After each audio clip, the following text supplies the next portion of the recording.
Que faire des mômes? Que faire des mômes? Que faire des mômes? Que faire des mômes? Que faire des mômes? Que faire des mômes? Que faire des mômes? Que faire des mômes? Eric Couder. Bonjour à tous, c'est Eric Couder, bienvenue pour ce nouvel épisode de votre podcast Que faire des mômes.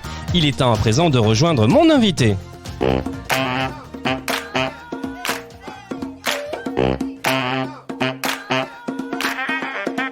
Bonjour professeur Alain Deloche. Bonjour. Alors vous êtes chirurgien cardiaque et fondateur de la chaîne de l'espoir. Vous publiez aux éditions Michel Lafon Un éléphant blanc, ça ne change pas de couleur. Alors vous n'êtes pas un chirurgien comme les autres, je vais dire. Vous avez décidé de consacrer votre vie à sauver des enfants dans le monde. Racontez-nous. Oui, j'ai décidé, pas hier, avant-hier, il y a plus de 25 ans quand même maintenant.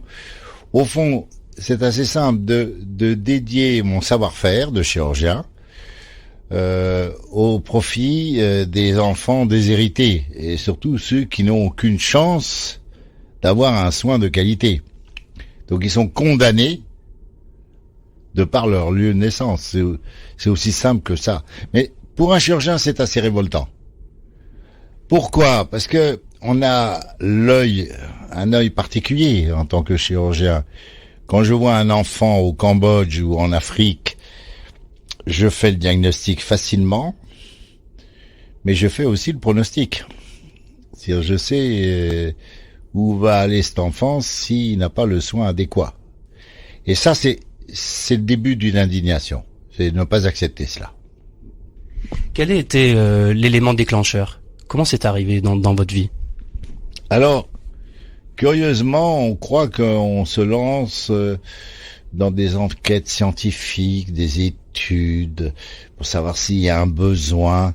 Non, j'ai déjà noté que dans ma carrière humanitaire, qui est longue maintenant, tout est dans les rencontres. Donc c'est en novembre 88, une femme de cœur, Madame Rouget, est venue dans mon bureau me présenter deux choses. Une facture d'un enfant qui avait été opéré comme ça, avec des actes charitables. Mais elle avait dans la main droite un dossier d'un enfant qui venait du Sénégal qui méritait une opération à cœur ouvert. Et elle m'a demandé de résoudre les deux problèmes en même temps. Et c'est là, comme un éclair, c'est comme des découvertes en médecine, je dis, faisons une structure et appelons-la la chaîne de l'espoir. Et puis, les années passant, c'était quand même novembre 88, années passant, au départ on faisait venir les enfants en France pour les opérer, on continue d'ailleurs, mais très vite on s'est rendu compte qu'il fallait plutôt opérer les enfants dans leur pays, peut-être avec des médecins de leur pays, c'est mieux. Puis dans des hôpitaux plutôt neufs, en tout cas fonctionnels.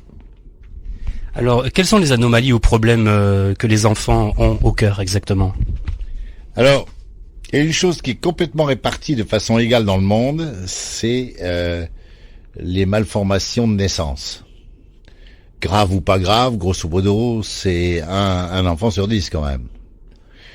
Alors, en France, en Europe, aux États-Unis, tout est réglé presque avant la naissance maintenant, puisqu'on détecte. Et dans les pays pauvres, ce besoin existe et en plus il se cumule puisqu'on ne fait rien, donc ces enfants sont laissés à leur sort. Et puis l'autre catégorie d'enfants qu'on ne voit plus maintenant en France, c'est des enfants qui font des mauvaises angines. Et ces angines, par un mécanisme un peu compliqué, atteint le cœur et qui détruit les structures du cœur. Et ça, c'est un véritable fléau, particulièrement en Afrique, particulièrement au Moyen-Orient, particulièrement en Asie. Donc, finalement, ma salle d'attente, je la connais. Et je sais qu'il y a des milliers d'enfants qui attendent. Par quels moyens vous pouvez soigner les enfants? Alors, d'abord, il faut un dépistage.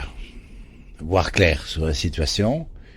C'est pas parce qu'un enfant est déclaré cardiaque qu'il nécessite obligatoirement une opération. Donc là, on en vient aux règles de la médecine qu'on connaît. On détecte, ensuite on précise la gravité de l'atteinte, Puis ensuite, on décide d'un geste. Et bien sûr, dans beaucoup de cas quand même, seule la chirurgie peut guérir l'enfant.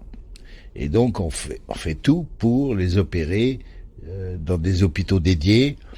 Parce que vous savez, les malformations de la nature, qu'on dit de naissance, c'est un peu de la plomberie. Il y a la mécanique simple.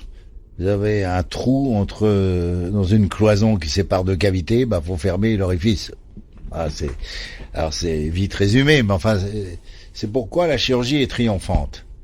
C'est tout ce qui est mécanique, la chirurgie répond de façon même spectaculaire par moments. Il y a des gosses qu'on ressuscite en un seul geste. Ça, c'est bouleversant. Vous parlez de tout ce que vous venez de me dire, bien sûr, dans le livre. On retrouve tout ça. Alors, là, je m'adresse à l'homme, plus qu'au chirurgien.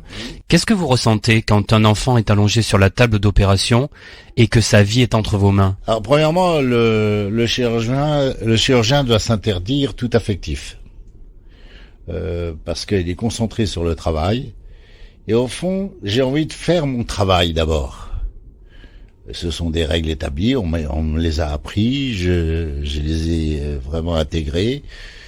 Et donc, faire son travail, mais dans un contexte particulier, quand je me retrouve au Cambodge ou en Afrique, j'ai la curieuse impression d'être irremplaçable. Parce que je suis là, parce que le destin a voulu que je sois là. Et bien voilà, Que faire des mômes pour aujourd'hui, c'est terminé. Rendez-vous au prochain épisode pour écouter la suite de cette interview. Bye bye.